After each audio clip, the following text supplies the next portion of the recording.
everybody else is slowing down. So that being said, Mr. Malcolm, go ahead. Let's get this popping. Everybody can jump in when they can. Let's get it going. All right, everyone. Thank you guys for your time today. This class and the next class will be shorter classes, just as a big heads up. I know that everyone's mental capacity is definitely either year-end projects or family endeavors. So the goal here is to be effective, but light on the mind as well. And so my intent here is to mostly show you pictures and less talks. So the agenda for today's class is to pick up where we left off.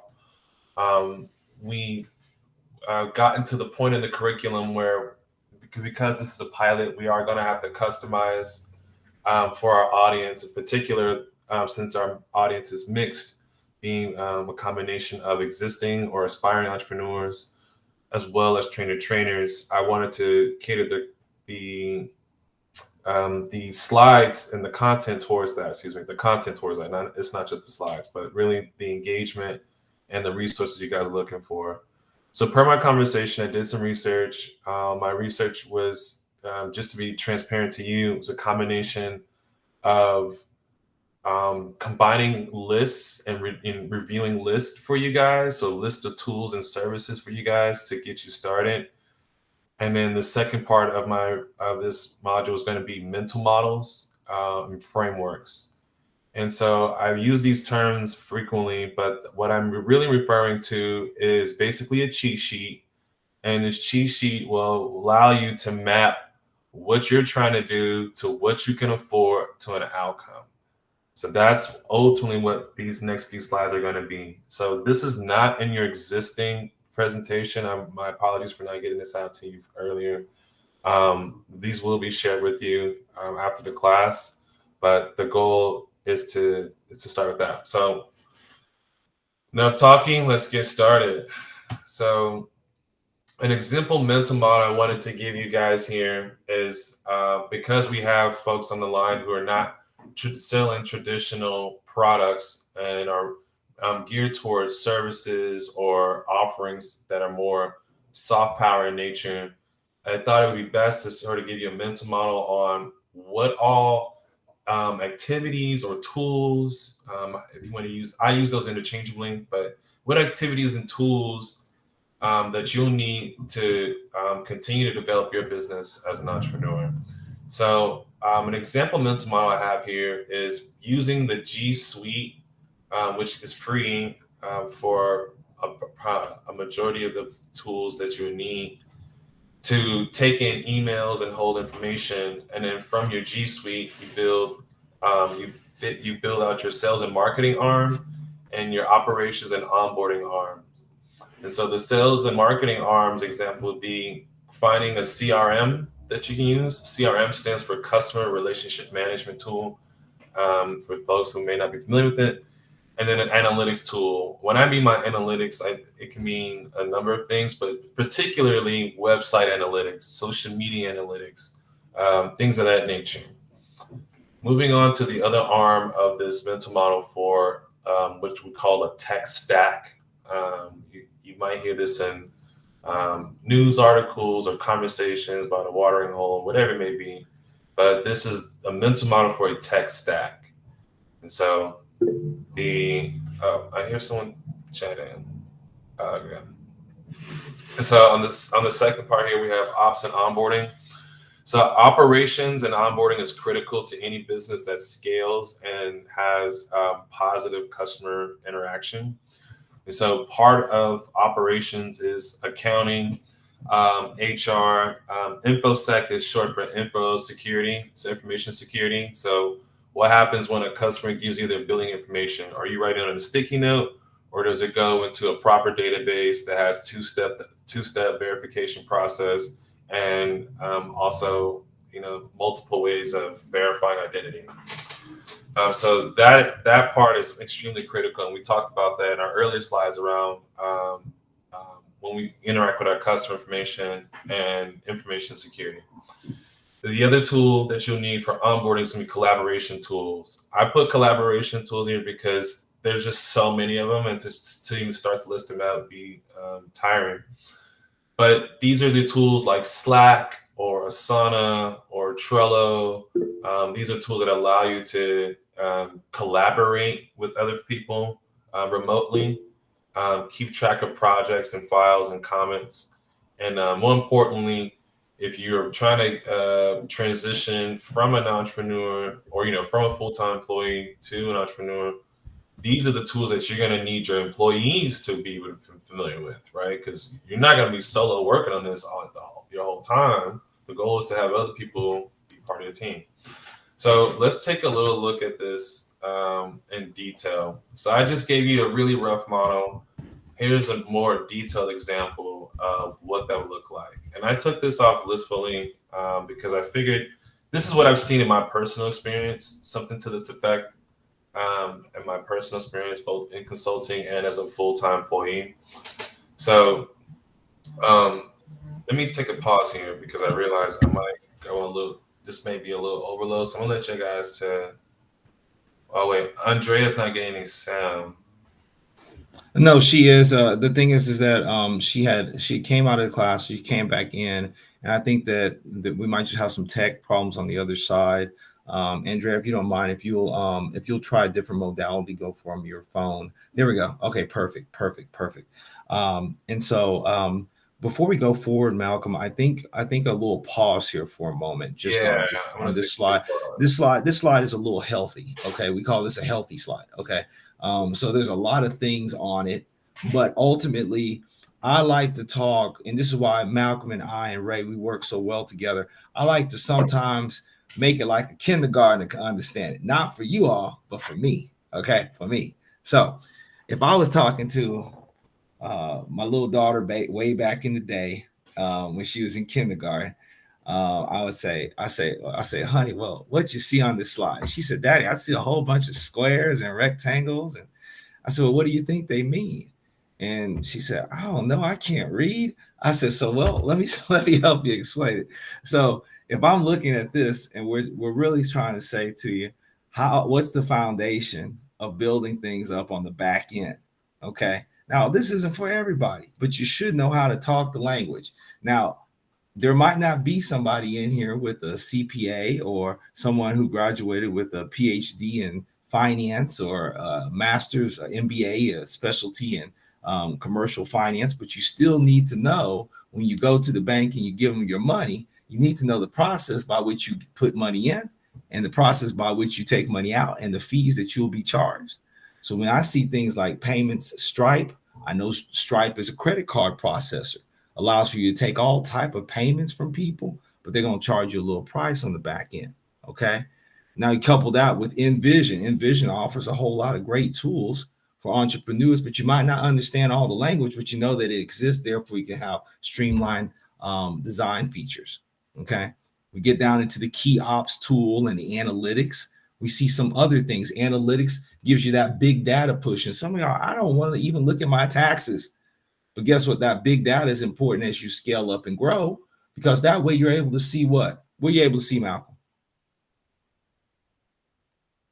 You're able to see not only how you're doing as a business internally, but you get insight into what your customers are doing as well.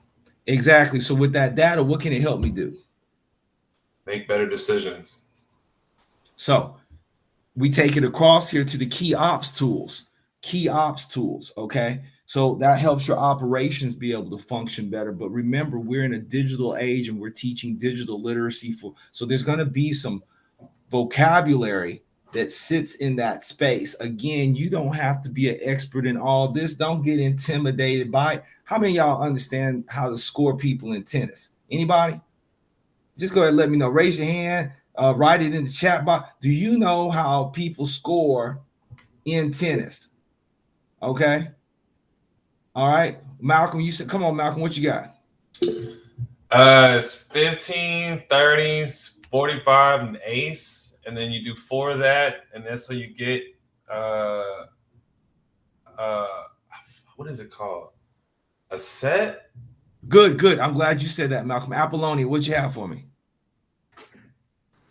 Nothing like that. Definitely. Apollonia, do you know how to do the scoring in tennis? No, I thought you meant like how do you make a score? I was gonna be like when the ball touches the ground, but Malcolm broke it down. He broke it down.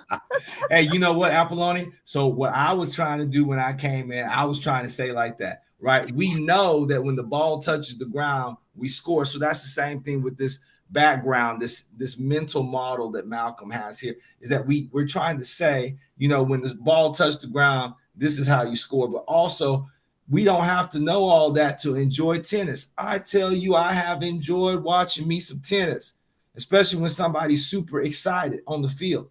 I don't know all the details about the scoring, but if it really mattered, I would take the time to learn it. And that's what we do when we're presenting slides like this to you.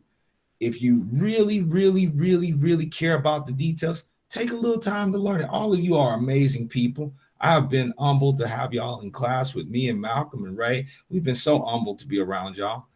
If anything that you want to go deeper with, just take the time to learn it. Some of this is not going to make a lot of sense on the front end. Some of this is very familiar to you, but this is not to be intimidating, because I know when I look at a slide like this, if I was a kindergartner, I'd be like, pretty colors. Look at all the pretty colors and shapes. There's a lot of stuff on this slide. Go ahead, Malcolm.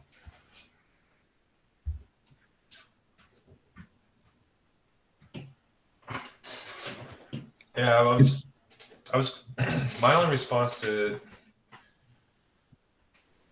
how do I continue on with this, because the goal here wasn't like Steve said, wasn't to intimidate, but to give you a sense of how to like map where you are as a business and as an entrepreneur to what you would like to do.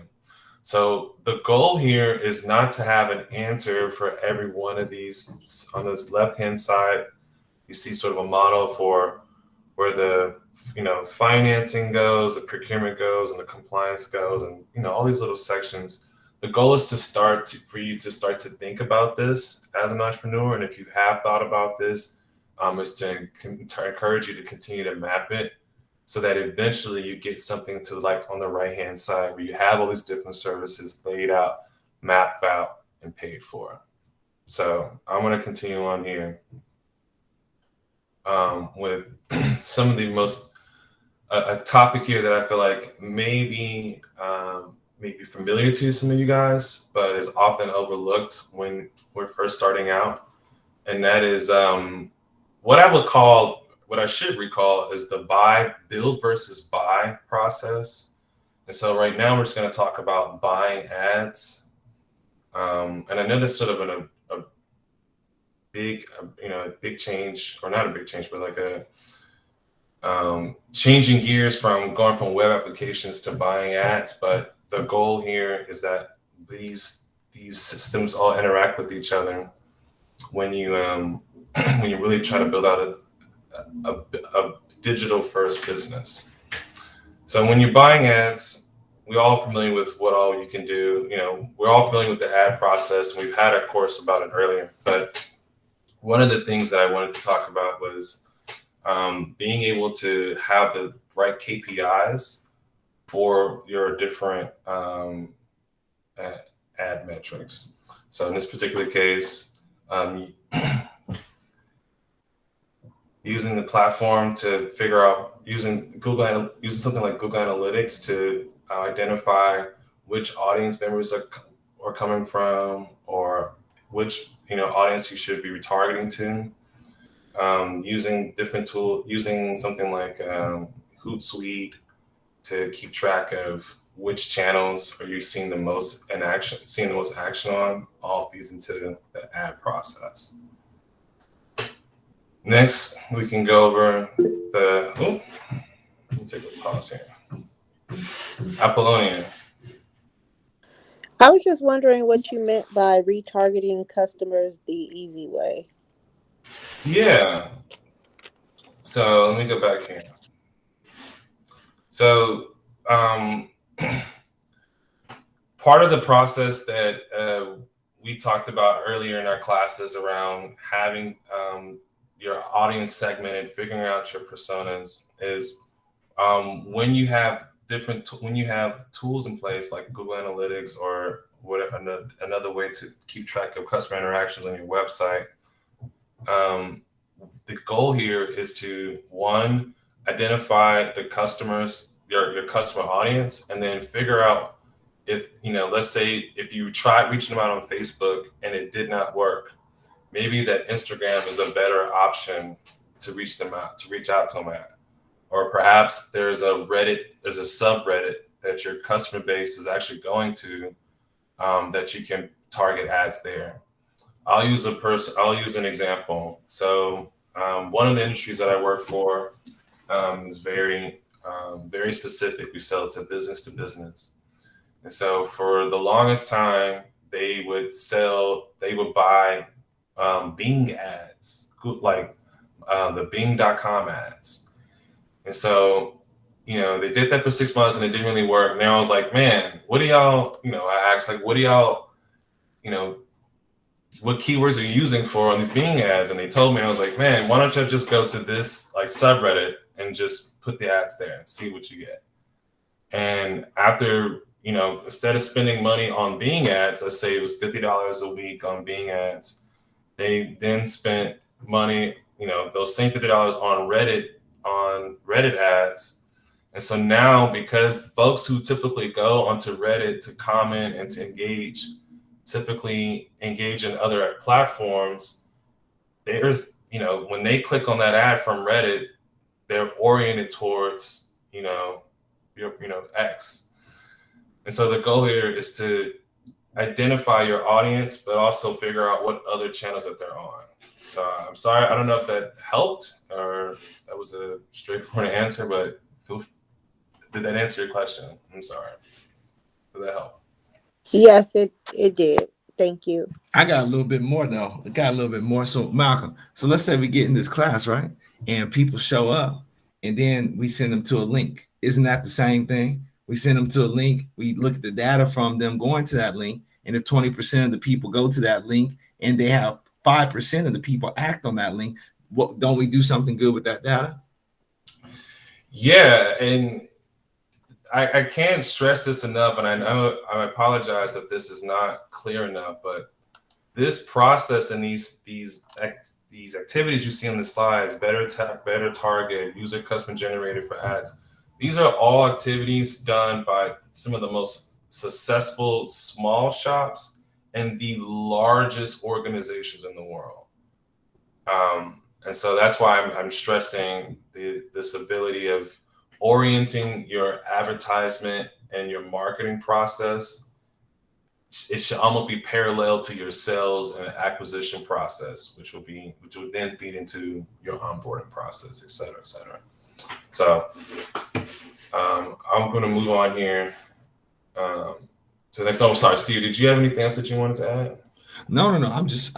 I'm over here like Stockton and Magic back in there. I'm just throwing assists. You over there shooting and making the threes. You understand? You just swish right in there, right? So okay, cool. Fair.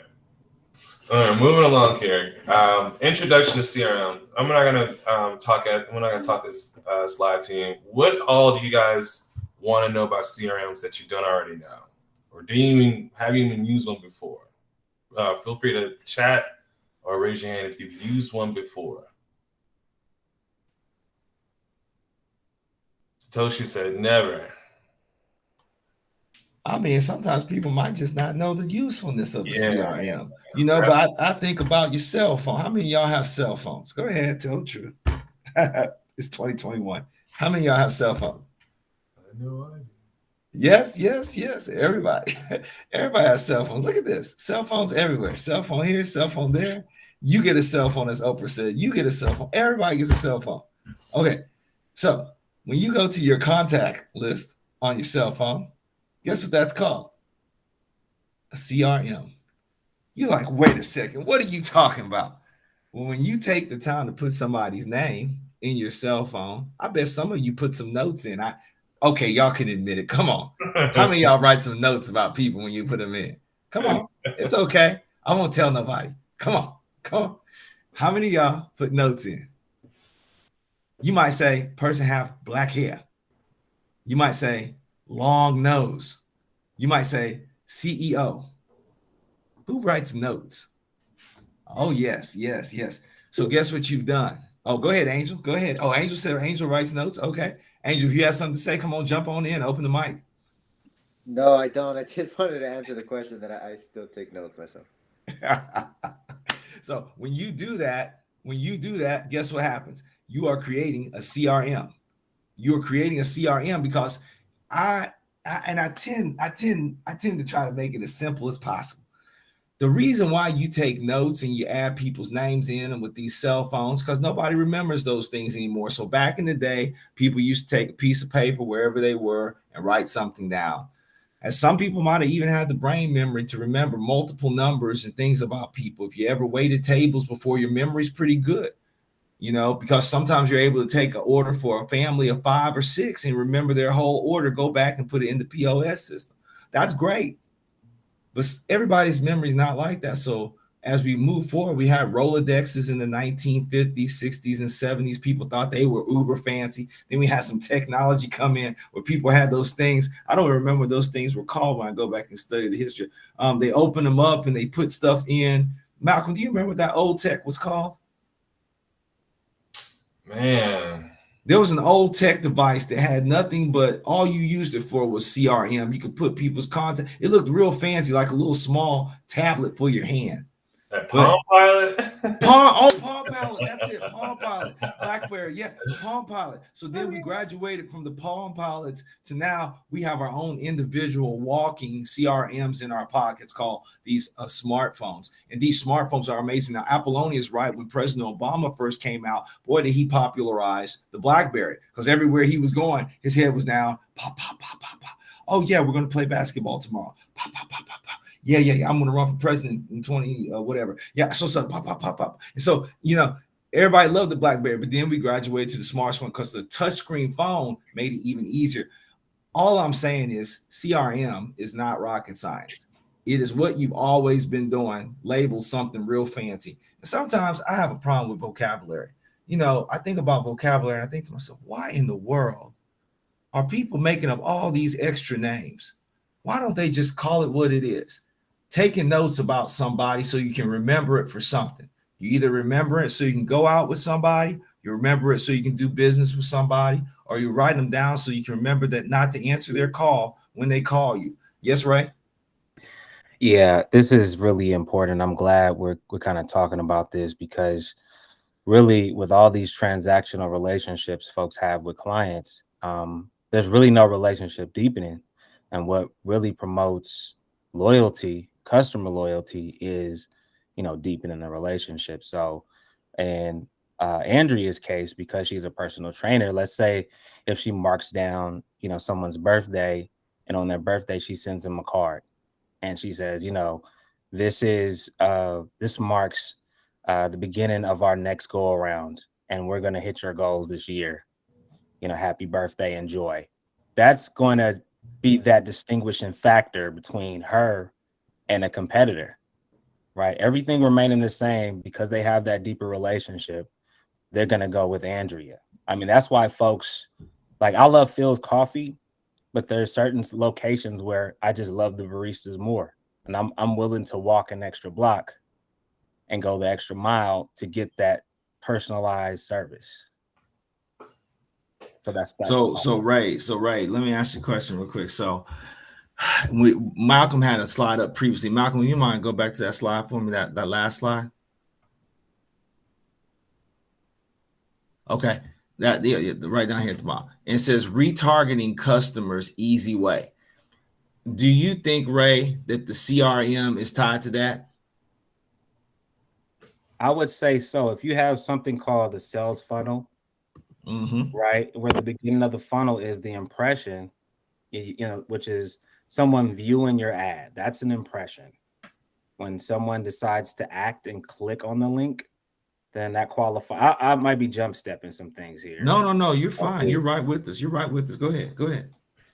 So yeah, that's So that CRM that we see on this slide here, all the way to the far left, y'all, in orange, or far right in orange, and then we see down here under the team collaboration, that CRM is going to add in, because just like Ray said, a little bit of personalization. Now, let's just be real about a couple of things. How many people have lost people over the last 2 to 3 years? I know I have. In fact, I lost somebody this morning. The reality is that in dealing with that, it's like this. How do you know the people that you call client, customer, patron? How do you know those people haven't lost people too? What if they are the only person left in their family? Or what if they're living in a city by themselves with no friends? It's almost like you're doing good in the world by just checking on the people that take care of you. You know, thank you, Satoshi. Apologies for that as well myself, man. I know that it's a difficult thing. When we reach people, we don't reach people just to get in their pocket. What happens? We reach people so that, guess what? There might be a day that you save that person when they're in a dark moment. So Andrea's simple email saying, Julia, I really enjoy you as my client, and I know you've made another year. And while I can't be there to celebrate it with you, we've made amazing strides. And the things that we've been able to accomplish together, it's just been great for you and for me. And I can't wait to have that happen again. Angel, with all the business that Angel does, Angel reaches out to a client and says, you know what? Whew, you helped our business this year, but we want to let you know we're having an extra community reach. If we can help you, please let us know. I know we provide great products, but we want to improve our products. But if we can do something to help your individual vocation, your individual family, let us know. Because the reason we're offering these things for in-kind services to the city is because we know that if we help you all and support you all, then you all can go support somebody else. Do you think they're teaching that at Harvard Business School? That you ought to reach out to your clients with sincere appreciation, with unconditional positive regard? Reach out to your clients and don't ask anything. I can't tell you how effective that's been for my personal brand and full-time brand for the last several years. I don't need to always ask you for something. You should be surprised. Right. Like, wow, you just give me props? You just making sure I'm breathing? Thank you. No, they type they type And Malcolm's right. And Malcolm just summed up everything I'm trying to say. If I can say it so eloquently, just give a care about somebody. And that's what we're really saying. That's why Ray says CRM is a connecting point. Because if you are a caring person, they say, wait a second, I got millions of customers. Well, how do you show appreciation to your millions of customers? Sometimes you just have to show your face in the place. Sometimes you have to come on live and you say, you know what? We have so many clients right now. I can't effectively thank every single one of you at the same time. I mean, individually, but I'm going to come on right now to say I appreciate you. And here's what we're doing with what you've done for us. Go ahead, Ray. No, I was really, no, this is powerful. And I wanted to quickly say that, you know, at first glance, it looks like all of these tools are just another added layer of complexity. But in all actuality, this can put your business on rails. I think that visual aid that Steve and Malcolm presented to you is something that you can expect down the line when you're scaling your business, you're expanding your business. But if you can automate your business, like it says, efficiency enhanced with automation right here on the screen, then that'll make your life easier. You'll probably have to hire less people. And then you feel more like a wizard when, you know, managing your business. And that's what these tools are here for. QuickBooks. I just dropped HubSpot CRM. I've used that for my business when scaling. And then after my business got big enough to where I needed to add features, I did it. But they were there. They added value in the beginning. Such a robust tool in the beginning. It promoted and developed that customer loyalty. And I said, I'm already used to it. Then eventually I'm going to make it a staple in my business. And so that's what, you know, a lot of these big companies are banking on, is that, Google Suite. They give you free storage. You use it just like Home Shopping Network, and they say, okay, well, 30 days money back guarantee or whatever. They know that as soon as it touches your hands, as soon as you touch it, the likelihood of you keeping it goes up by like 1,000%. I'm about to put a book in the chat that it just hit me that I maybe, for those who like reading, I don't know if everyone likes reading, but it's a book that I read a long time ago. It was called Hidden Champions. I'm putting in the wiki here. Excuse me, I'm putting in the chat here. I'm bringing this up because this book has influenced me personally, and I try to keep this as class oriented as possible, but I do feel like it's worth sharing. I enjoyed this book a lot because I read this book when I was probably my senior years in school.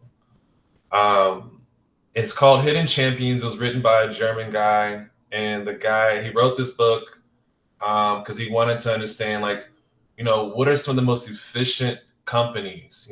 What are companies that make billions of dollars, $5 billion or more in revenue, but are probably like 15 employees, 30 employees, just a few employees. And he found that there was a few German companies that had did a really good job of specializing in their industry, and they, treated the employees with a lot of energy, with a lot of support and education. But it goes over the different aspects of how they treated CRM, how they treated relationship management, and the tools they developed out for that. And in addition to some of the other components of their arsenal. And so I implore you guys to check out that book if you want. I put it here in the chat. But I wanted to I felt like it was an appropriate example to give because relationship management is the make and break in your quality of life. There's just no way around it. There's just no subtle way of describing it outside of that. If you are unable to satisfy or grow or deliver value to your relationships, you will not see an increase in your quality of life. So one more little case study before we roll on past this benefit of CRM. I'm currently involved and engaged in a matter. And in that matter I'm engaged with, there was a separation of relationship in the business matter between the two parties. The party that had not invested not a single dime and ran off with the contacts of the organization. Guess what? They are able to sustain themselves, even though they're legally wrong. They've committed some crimes under the laws. They are able to start a new company and maintain themselves because guess what they had? A book of business, an old school book of business, relationships. They had made themselves almost the front of the company by acting as if they were the only person responsible for the corporation. And Intel also captured the trust of all of the relationships that built that company up. Now, do you all think that was detrimental to the honest, integrity-driven members of the corporation? You can say yes or no. Yes, sir. Okay, so in that way, Malcolm reinforced what Malcolm says, but we want to take it to another level. Even when you're doing things the right way, if you're not the person building relationships yourself, and you have someone else building those relationships, and maybe they're fired with the relationship building, you still are missing out on something. So make sure that you're present in that relation building component until you don't need to be present any longer. And as a startup, you need to be present in every part of the relation building process until you no longer need to be. And by the time that happens, I'm sure you all will reach out to us and we'll talk to you about it. So Malcolm, let's go. Moving along here. So it's been about 40 minutes to class here. I'm going to cut across 2 more slides. I'm going to take a big pause because I want to give you guys time back to get for the rest of the evening. So to quickly recap, before we move forward, we have gone over where we ended last class with, we started this class with business organization and different applied tools. We've got mental models that we've kind of gone over. We discussed really how this mental model would work. We get our customers information and we secure it and collaborate with our team members using this stack here. As we track our customers' information, we make sure that we're able to glean on this and through frequent time periods. As we do that, we make sure the back of our house is taken care of so that we can continue to build our customers on the front end.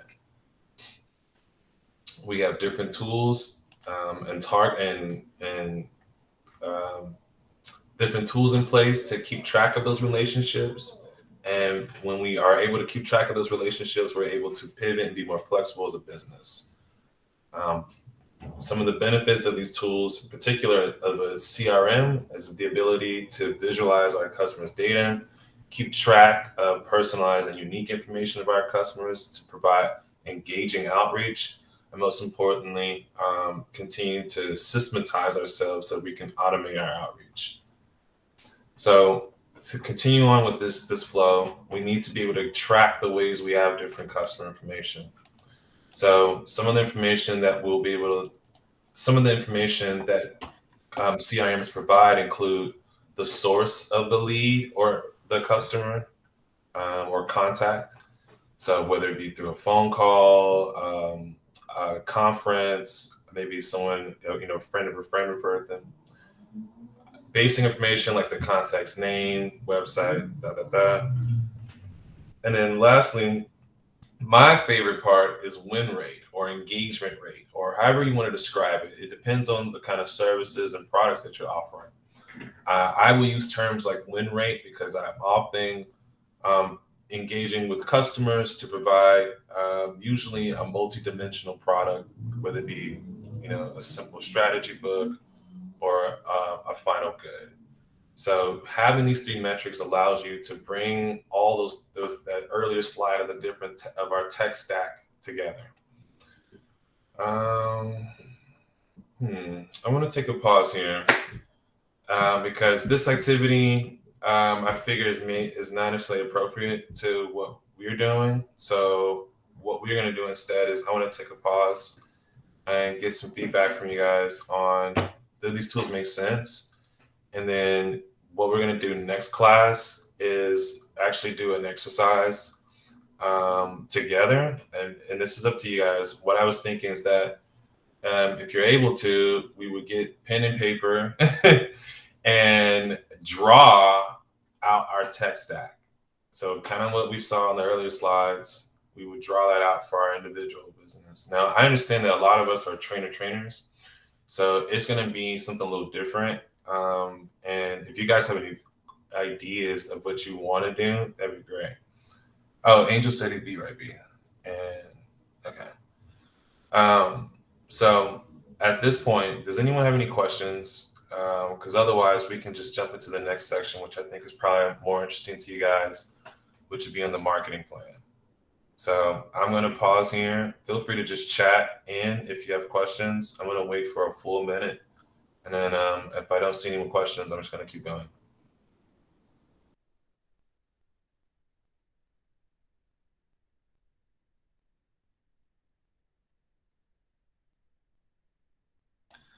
Before we jump into that, does anyone see that your CRM might be important to this next segment?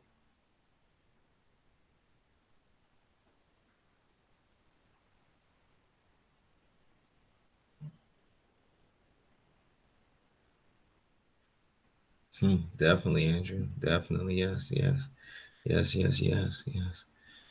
Everything's connected.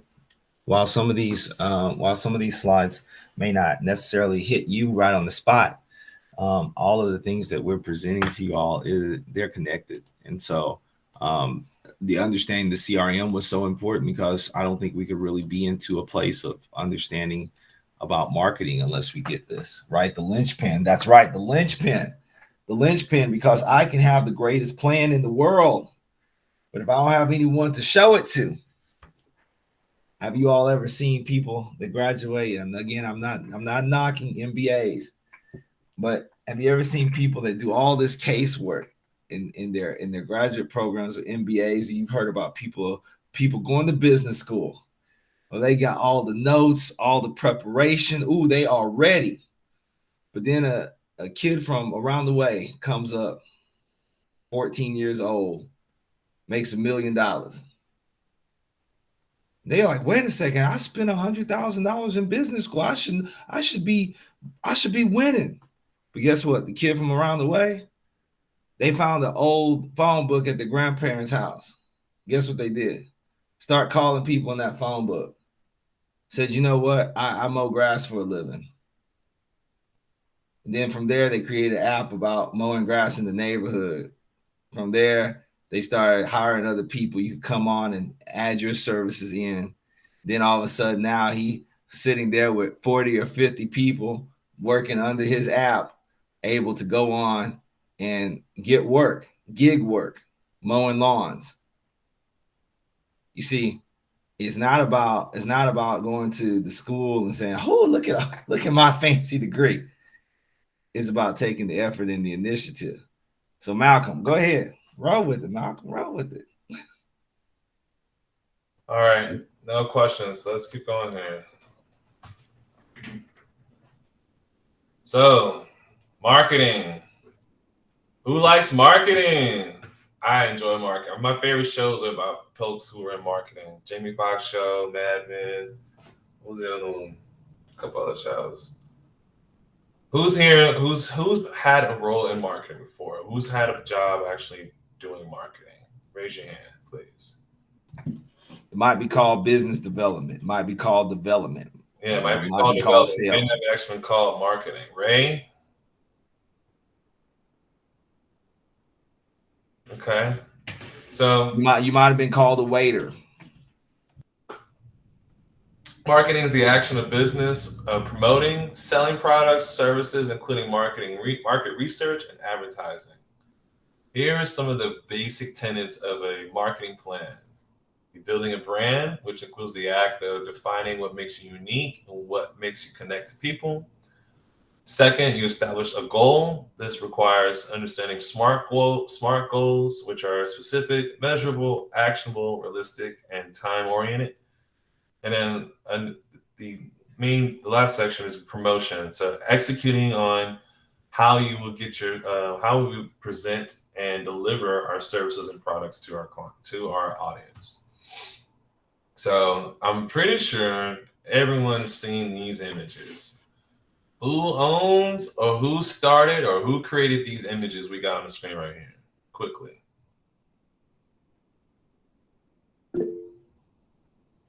Coca-Cola.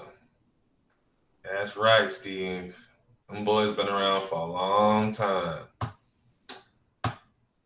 So why is it that Coca-Cola is so recognizable to us? What have they done so well? What 3 steps did they do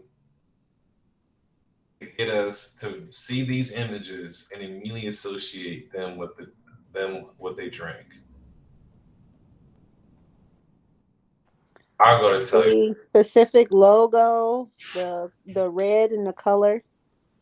Thank you, Apollonia. Yeah, I see Andrea said the logo, the color, the design. Andrew again, the good marketing consistency. Yeah, consistency is a killer. If I were to ever get a tattoo on my forehead, it'd be that. It'd be consistency is a killer. Doing something over and over again to your audience does something so long term. I'm gonna move on to the next slide. So just keep that in mind. Next, we're gonna go with these SMART goals. Has anyone actually heard of these terms? Has heard this term before? SMART goals: specific, measurable, attainable, realistic, timely. Apollonia, you've heard this. Steve, you've heard this. Awesome. So SMART goals are just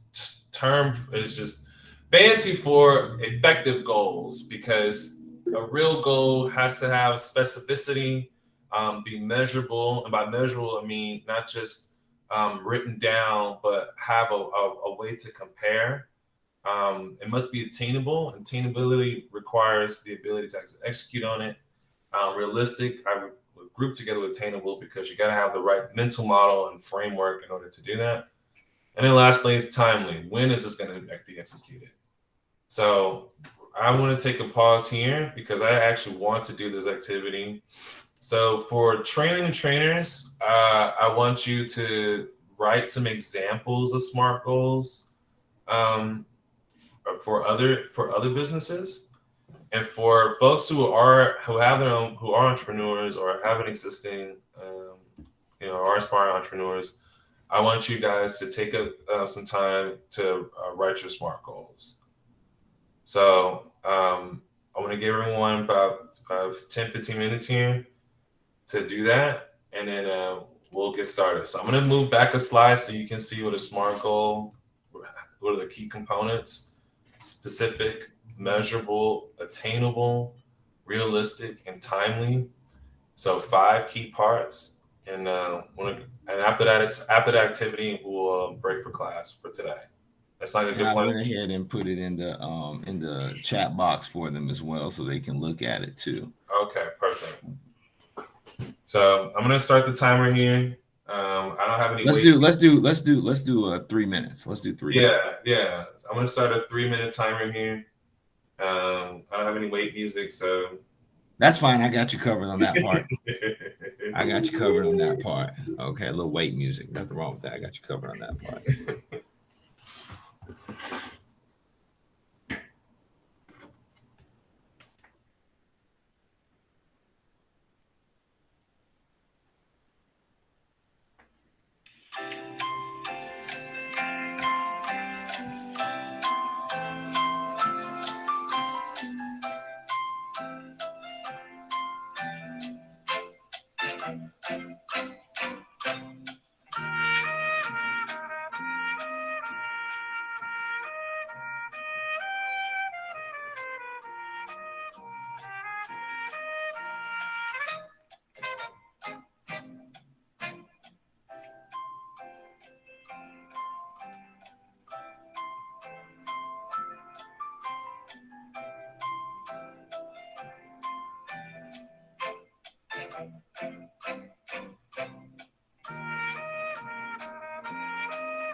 50 seconds left here.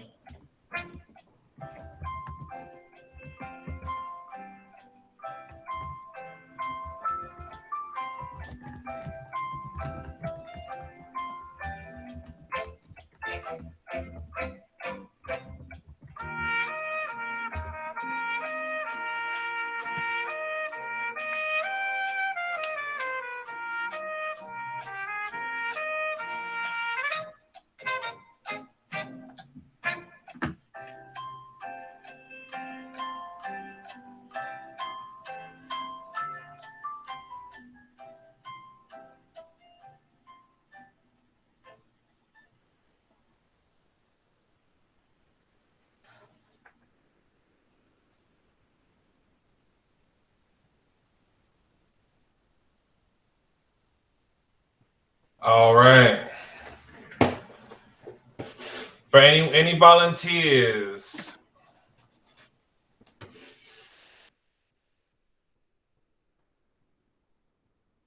All right, if you don't volunteer, you can pick them. Let me go. There we go, Apollonia. Run it back.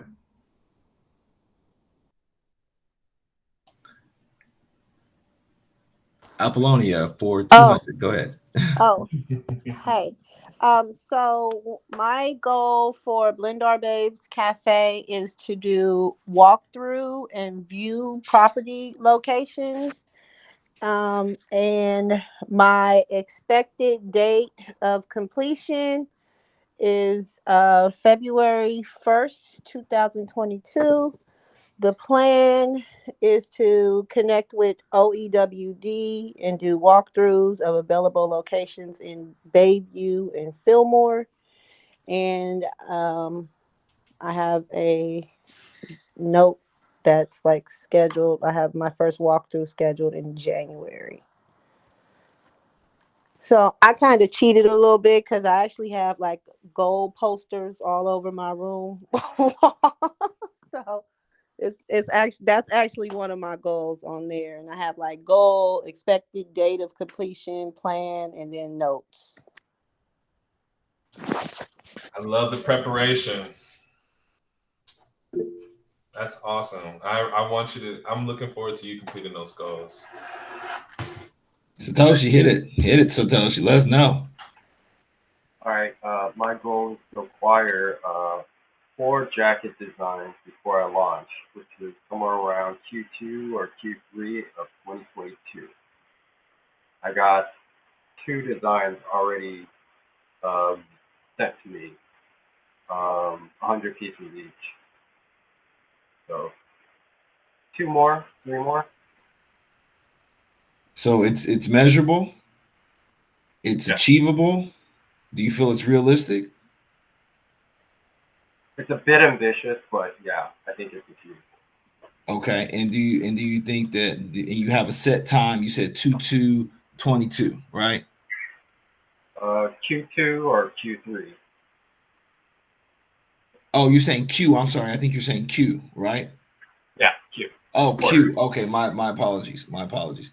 My No worries. apologies. I thought you were going with the marketing scheme of 2222. I thought that would be brilliant to roll something out like that. What is that anyway? That's next year, February the 2nd, 2022. Ah, It's a lot of times people will use those as marketing things, especially when you have those numbers aligned like that. There's a lot of gaming to that.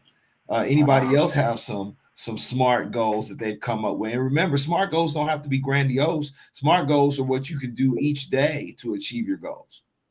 I like that, Steve. I think I'm gonna have to steal that and change my expected date of completion. New date.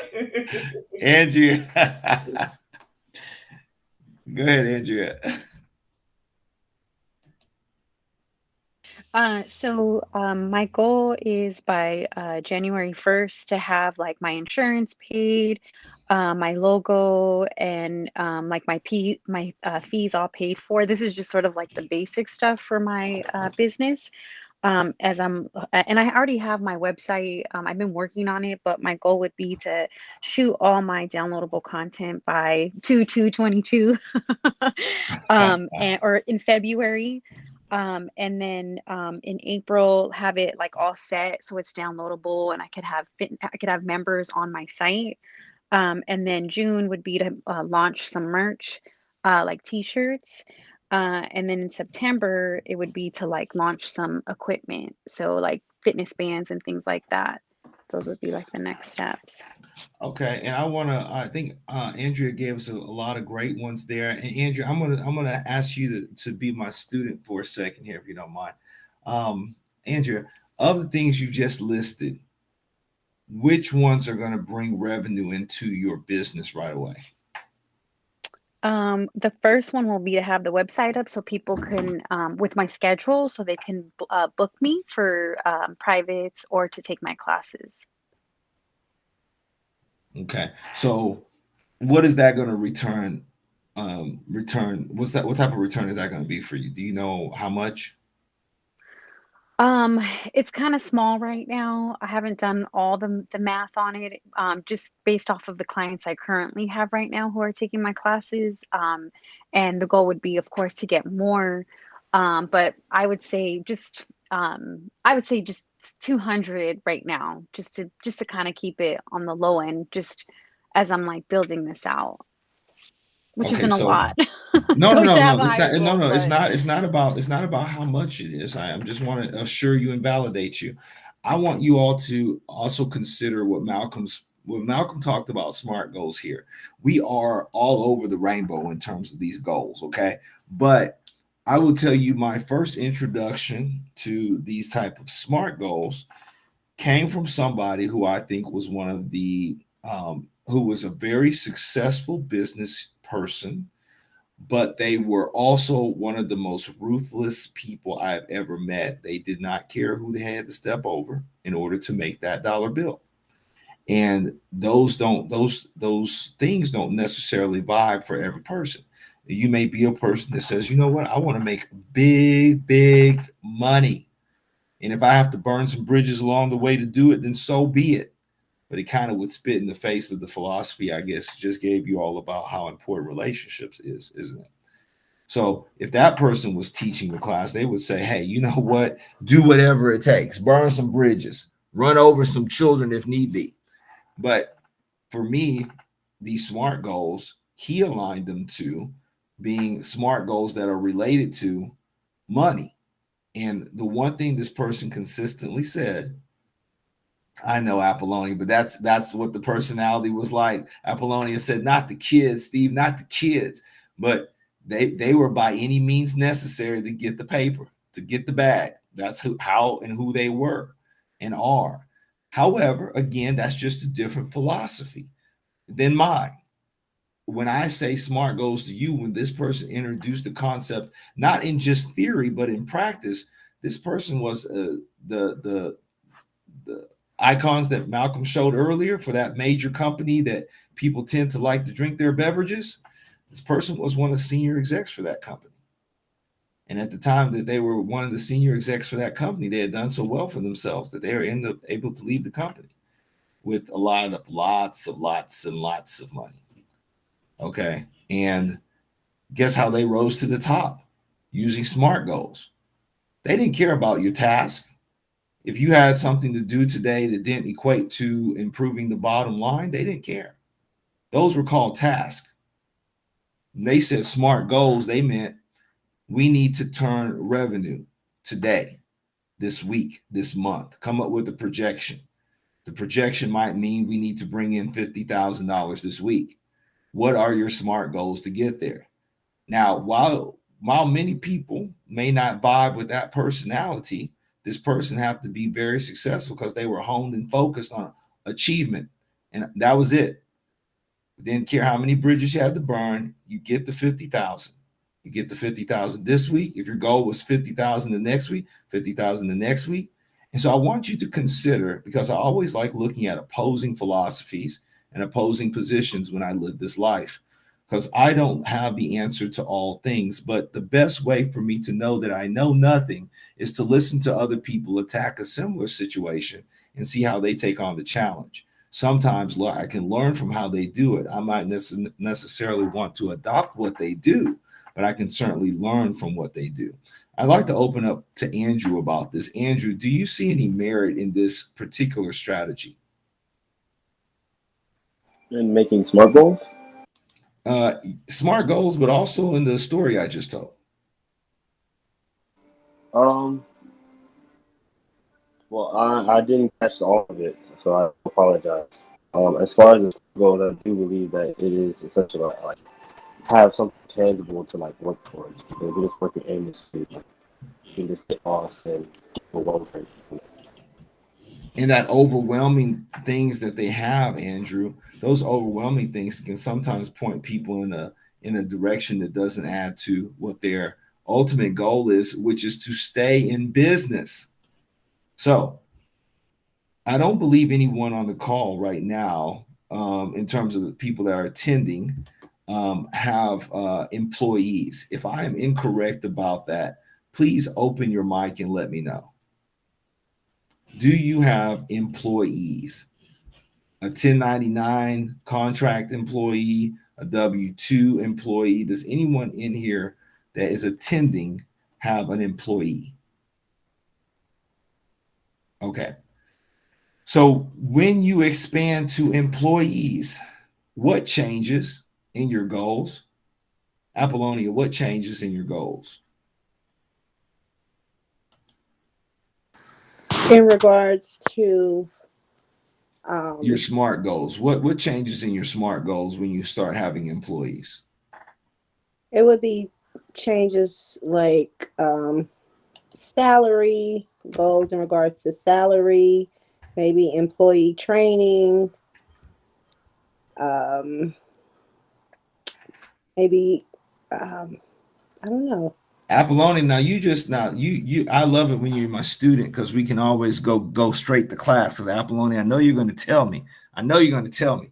Now, Apollonia, Satoshi said it goes from my goals to our goals. But Apollonia, the two things that you just mentioned, employee training and employee payroll. Have you made any money yet? That's not a question about your current status.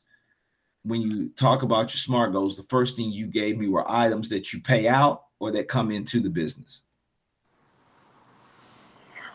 Okay, I didn't think about it like that, Steve. Okay. But I mean, that's a fair question, right? Yes, definitely. Okay, so if money's going out of the business, that means we have to have money coming into the business.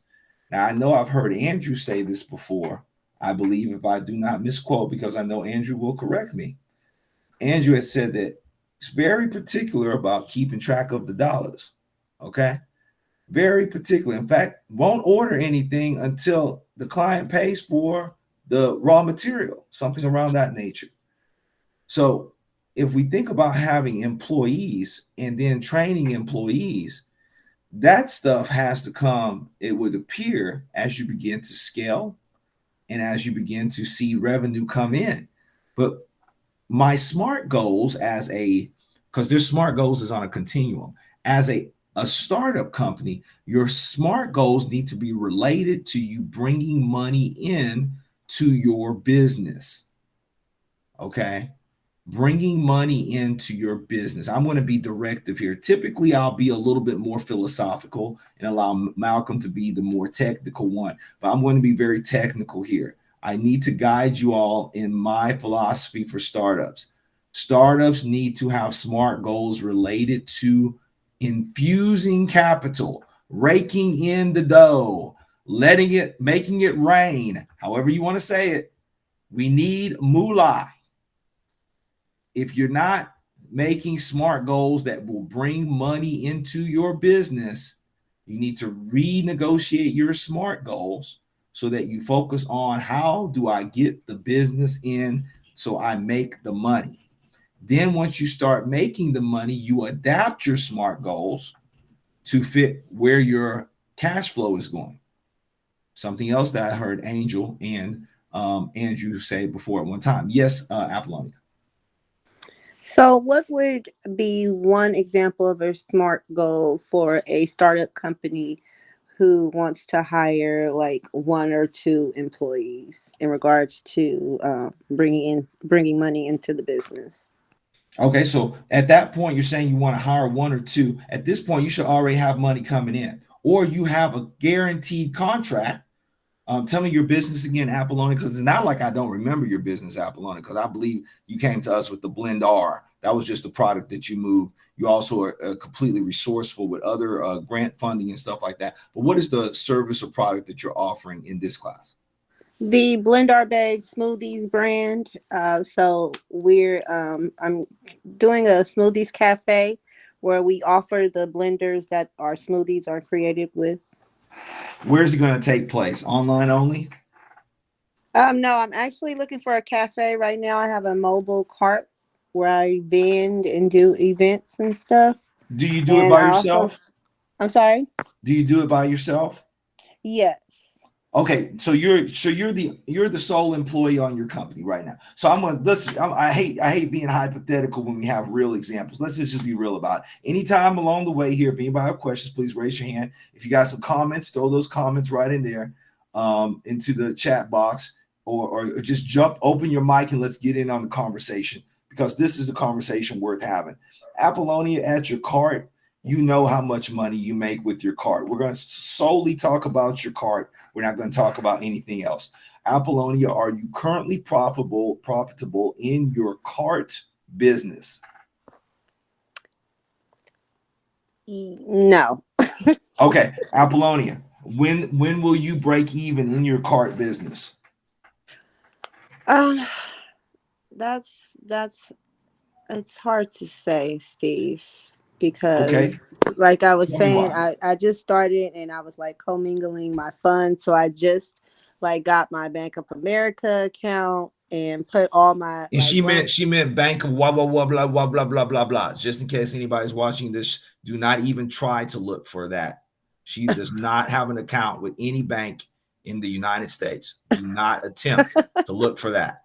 Okay, yes. Go ahead, Apollonia. Yeah, so I just got that established and everything. So I'm just like trying to like get everything straightened out in regards to that. But I was making money, but I'm not really making money. Like I'm really spending more money than I'm making right now. Okay, so Apollonia, this is the thing that we're teaching in this class, but it's also because I know we're heading into the digital literacy part, and we're not really teaching about brick and mortar businesses, but we are teaching about business. So after we gave you that little infusion of knowledge the other day about cash flow, did you think, okay, I'm going to sit down one day and get this cash flow thing together? How much money's going out? How much money's coming in? Yes and no. Okay. I'm doing everything by myself, so I'm just like setting goals every day, setting small goals and like accomplishing small goals every day. Let's So stop for a second, Apollonia. We're going to give you a heads up on this one. I want everybody in the class. I don't know where you are right now. If you are not driving, please go to the chat box right now. We're going to make a SMART goal for Apollonia. This is Monday. Okay. I want the entire class to help. Okay. Let's come up with the S right now. Okay. Let's come up with the S. Okay. What's an S for her? What's an S? What is going to be an S for Apollonia? A specific goal that she can do this week. Everybody, come on, throw it in the chat box. Let's help each other. Come on, throw it in the chat box. Something real specific. You've heard her story. She has a cart. What's one specific thing that she can do this week? We're gonna let Apollonia just watch what the class comes up with. Come on, everybody, jump in the chat box. Marketing, okay? Marketing. So that's a specific task. Anybody else have a task based on what she just said that you like to see her accomplish this week? Anybody? Come on, jump in. Because when your turn comes, you're going to want everybody to participate. Cold call to connect with the vendor to get lucrative contract. Write down cleanup process. Okay. I like that. Apollonia, I just want you to capture these things. Further research to continue learning. Okay. Anything else? One thing that comes to my mind, Apollonia, a task for this week is to sit down and write how much you spent in your business. Okay, to write down how much you have spent in your business and get the real number, not the I think or maybe if I include the real number. And I don't care what's been commingled. I think a great specific is that. So couple all these specifics together. Now let's talk about something that's measurable. Okay. Is it measurable for you to find out how much money you spent? Absolutely. That's something that you can measure. It should take you a day to do that. A day. Less than a day. Okay. Writing down a cleanup process. I don't know, Steve. I've spent I gotta get out. Like, this is something I've been dreading to do because I have to like actually do this for like taxes. Well, look at Malcolm. When Malcolm said write down cleanup process. Okay, Malcolm, can you expound on that? Yes, because I was going to ask about that. Yeah, most franchises, if I don't know if y'all have ever had the experience of trying to acquire a franchise, I highly suggest y'all do this homework when y'all have time. Read Hidden Champions and try to get I think Chick-fil-A doesn't do it anymore. I think McDonald's still has one. Go to like a franchisee's portal. In the portal, they have manuals on like everything you need to do to run a McDonald's. Like when you walk into McDonald's and you were to walk behind that cashier's check, somewhere in there is a manual like how the fries should be, how clean things should be, how the drinks should be set up, like all of that. Someone sat down and wrote all of that down. And they sat down and wrote all of that so that other people can do it. They didn't do it. Other people did it. So that's what I was trying to give you is that like there's some stuff that you should be like, yeah, this should be done, but I shouldn't be doing it. Like right now I'm doing it, but in the future I shouldn't be doing this. I'm gonna write it down. That's why I want to get you in the mindset of like if I like right now I'm sure you acquire all the juices, like the physical fruits and drink, ingredients. Write down who you talk to get the ingredients and make that a job posting. And you don't have to post a job publicly yet, but in your mind, you should have a cleanup job, a vendor purchasing job. Maybe they're the same job, maybe they're different jobs. Who knows? But that needs to be itemized because that's time, and time is what? Monies. Malcolm, are you referencing when you're talking about like hiring employees? Yes, hire employees or like I said before, itemizing your time. Like I'll use myself. I consult, okay? So and I use my home office. So my home office needs to be clean, okay? I don't have a maid, okay? So I have to report to myself, yo, you spent 45 minutes on cleaning. So every week, I know how much time I spent on said office on cleaning. So if I were to hire someone to clean, I'd hire them for exactly 180 minutes worth of work. 45 minutes worth of cleaning my apartment, 45 minutes worth of washing, 45 minutes worth of drying, 45 minutes of getting the bathroom in order.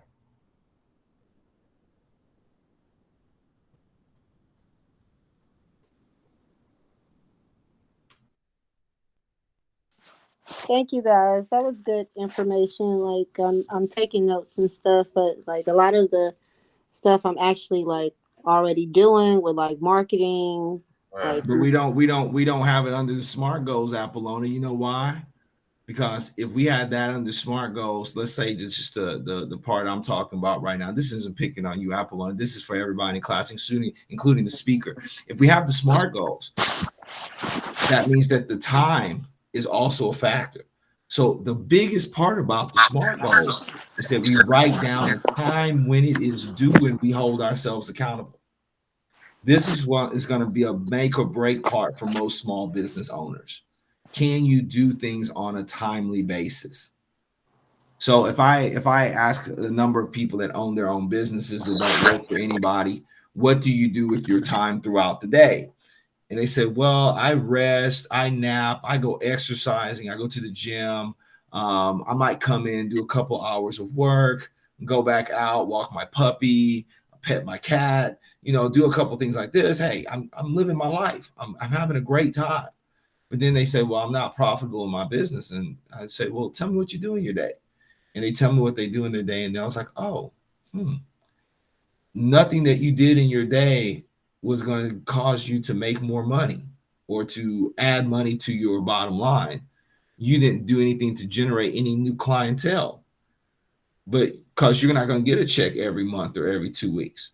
So that's one of the biggest things about being a business owner. Yes, we are talking about digital literacy, which is the iconic way to stay in your pajamas all day long. Okay. However, the systems to set things up to begin with do require a lot of heavy lifting. So that being said, I would just want to encourage everyone before we get off the call today to add in the component of time, like it was a paper in college or a paper in high school that was due, or it was the SATs. And if that gives you anxiety, please forgive me. I don't believe in standardized testing. I'm just using it as an example. it could be taxes, being filed taxes on time, because the government even said, you know what, we better give people a time to file taxes in the United States. Otherwise, people might sleep on it. Some people still don't file taxes. I'm not mad at you one way or the other. I don't report to the IRS. I don't work for them. They'll figure out how to handle that situation. That's not my business. But you all understand time is a huge factor, right, Malcolm? Yeah, I'm gonna end it on this little story here. If no one has any questions, because I figured stories. I know we talk a lot about business stuff, but so to give you some background about myself personally, I grew up in a military household. My father was in the service. His father was in the service. His great grandfather was in the service. So a lot of my upbringing and orientation towards SMART goals is second nature to me personally.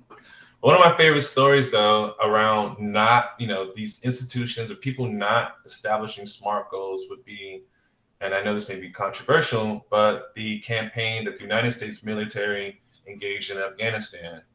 The United States military, by pride, is one of the most well-funded organizations in the world. If you think about manpower, budget, equipment, brain power, all of that. And Apollonians. Okay, cool. She was also a family byproduct of the military as well, military family as well. And one of my favorite stories is this book called, I'm gonna put it in the chat, The Mission, the Men, and Me. And I don't want to sound a little corny, but at the expense of sounding corny, I really enjoyed this book and I live by this book. Because he really simplified a lot of my personal philosophy and business philosophy into a single format. Anyways, I gave you that backdrop because he was a Delta Force commander. So he's got, the most extensive training in combat, extensive resources for, surveying an enemy, But even he, a lieutenant, a commander in the special forces, still had trouble relaying SMART goals to senior commanders in our armed forces. If he did not personally take those SMART goals on his own accord, we would have more losses over there. And so, not to sound dramatic, but the being specific, measurable, and attainable, realistic, and timely is a life or death situation, not just from a metaphorical perspective, but from a real life perspective. And so I'm just going to end it on that. If there are no additional questions, you guys have a blessed week. Like I said, the goal is for class to be this short for this coming Wednesday. We'll be going over more customer service. So do some research on, come to class with questions around that. And you guys have a blessed evening.